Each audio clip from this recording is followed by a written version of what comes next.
Di kerajaan Salaperainen ada raja bernama Artasena. Raja tersebut memiliki keturunan laki-laki bernama Caraka Artasena.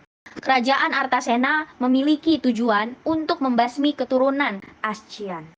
Karena keturunan tersebut hampir tak memiliki bayangan, tersembunyi, tanpa jejak, dan sangat misterius.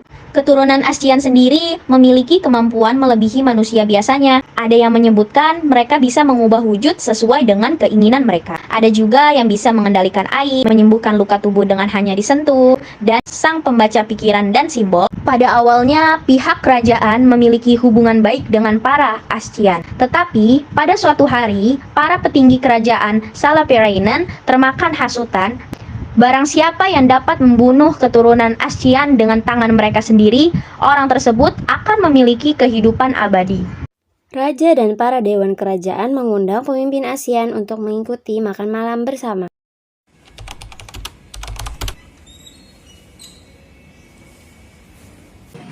Selamat datang di istana, Denara. Terima kasih Yang Mulia Raja sudah mengundang saya untuk makan malam di istana. Silakan duduk di tempat yang telah kami sediakan.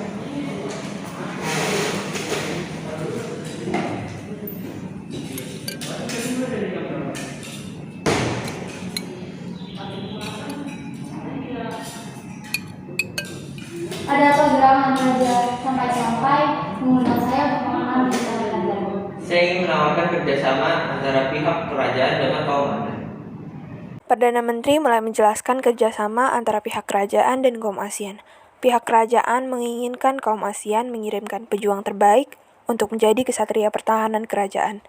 Mereka juga menjanjikan Denara menjadi salah satu dewan petinggi kerajaan. Terima kasih atas tawaran yang menarik ini. Tetapi saya tidak bisa untuk mengikuti tawaran kerjasama itu. Baiklah, jika itu sudah saya.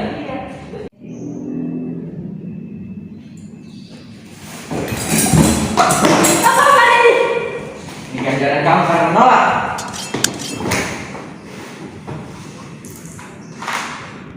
Pagi harinya, kabar pemimpin ASEAN dibunuh merebak sampai rakyat jelata dan kalangan ASEAN. Para ASEAN yang marah pun menggunakan segala cara agar kerajaan Salaperainen diambang kehancuran. Malangnya, keinginan para ASEAN tidak pernah terjadi. Kerajaan Salaperainen dapat bangkit dari keterpurukan mereka. Sang Raja Artasena bahkan memakai jimat penangkal yang membuatnya tetap aman. Di sisi lain, buah hati Denara yang bernama Arinda tumbuh dengan amarah serta dendam yang terus-menerus bergelora di dalam jiwanya. Kemampuannya untuk membaca pikiran dan simbol tak akan ia sia-siakan. Keinginan untuk membunuh sang raja pun sudah bulat. Seperti sekarang, ia sedang duduk termenung di bawah pohon, memikirkan percakapan terakhir dengan ibunya sebelum insiden itu terjadi. Hei, kamu sedang apa? Pertanyaanmu retoris. Sedang merindukan ibumu ya? Iya, seperti biasanya. Aku juga sedang memikirkan rencana untuk membunuh raja. Aku dengar raja memakai jimat yang bermantra untuk melindungi dirinya sendiri. Dasar bapak tua congkak. Kalau itu aku sudah tahu. Aku juga pernah dengar kalau jimat itu bisa dipatahkan dengan gulungan kertas berisi simbol. Kamu tahu, aku punya kabar besar untukmu. Elena mulai bercerita bahwa semalam ia mendengar percakapan ibu dan kakaknya.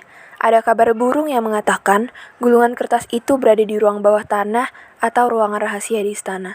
Tetapi tidak ada yang tahu di mana letak sebenarnya kecuali keluarga kerajaan. Banyak kabar burung, masih ada kemungkinan bahwa itu ada kebenaran. Lalu setelah ini, apa yang akan kamu lakukan? Menyusup ke istana dan menyamar, bagaimana? Sedikit gila, tapi aku akan tetap membantu. Ia dan Elena bergegas menyiapkan barang yang akan mereka bawa ke istana dan bertemu di tempat yang sudah mereka tentukan.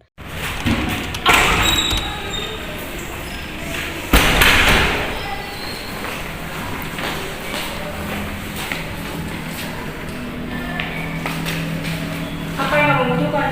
Saya butuh serbuk tidur, peretas serum, dan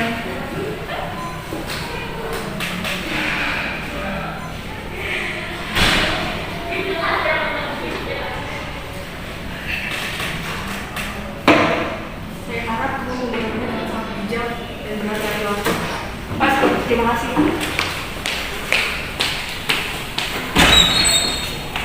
Sangat mirip Denara.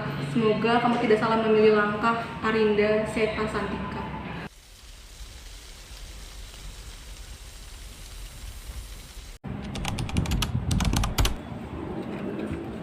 Ketika sampai, mereka langsung menyusup ke dapur istana dan menjalankan rencananya.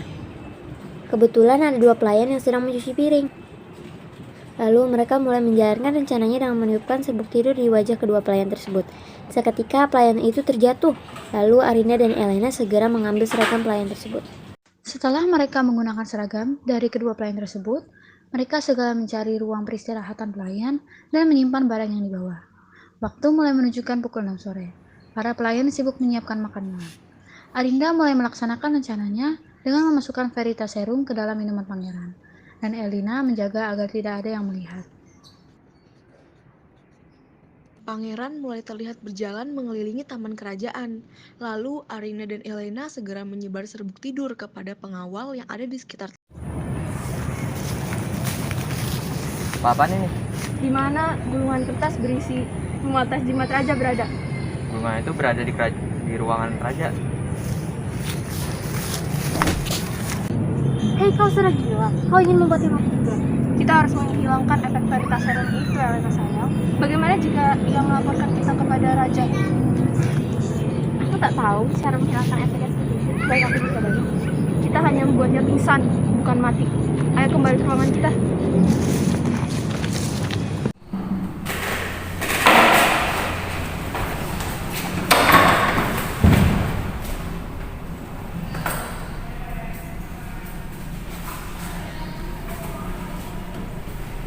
Apakah sebetulnya beliau akan cukup untuk ini? Aku tidak yakin, tapi jika untuk 3-5 orang, aku kira masih memungkinkan. Lalu Cunduk dan Natalis ini untuk Instrumental oksigen. Ayo pergi.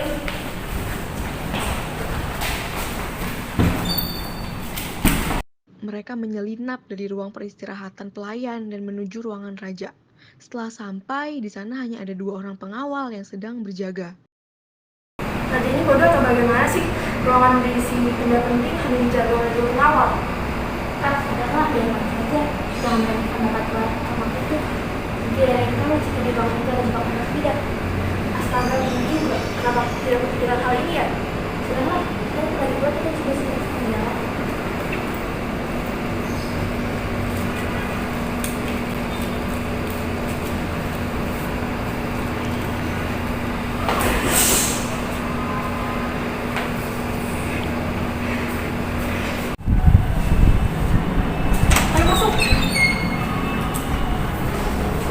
Melihat kejadian pengawal tadi, Raja sepertinya tidak pandai menyembunyikan barang. Jadi gulungannya ada di... Rupanya dia tahu dari jebak. Raja sepertinya tidak pandai menyembunyikan sesuatu. Ia bahkan menaruhnya dalam kotak. Tapi ada sebuah tulisan di sini. Yang berarti benda yang harus dihancurkan terlebih dahulu sebelum digunakan. Astaga, benda macam apa itu? Tapi, oh iya, bukankah telur harus dipecahkan dulu sebelum digunakan? Bisa saja itu jawabannya. Akan aku tulis di bawah.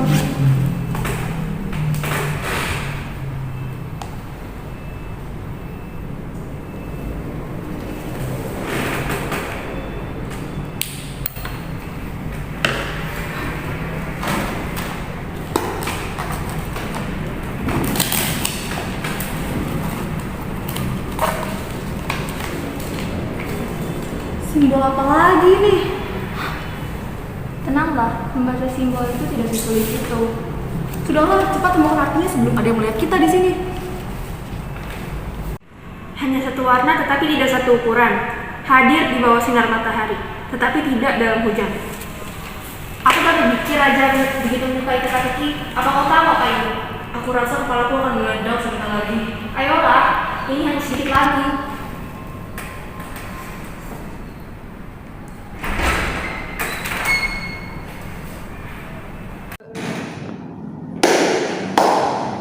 Wah, putri seorang Denara ternyata punya keberanian juga. Kira kau hanya seorang pengecut yang hanya menyembunyikan diri dan menangisi kematian ibumu itu. Diam, Bapak Tua! Hidupmu tidak akan lama lagi. Aku sudah mengetahui apa jawaban dari gulungan tersebut. Apa yang kau lakukan? Membalas dendam dengan membunuhku? Aku macam apa ini? Aku ini abadi. dan tidak ada seorang pun yang dapat melenyapkanku. Arinda yang tersulut emosi segera mengambil cunduknya dan menyelupkannya ke dalam batali. Bunda tidak tahu diri.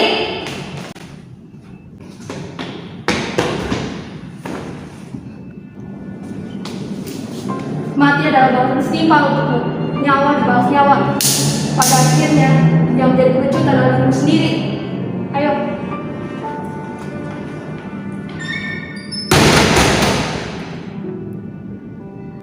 Arinda dan Elena segera meninggalkan istana dan rumahnya.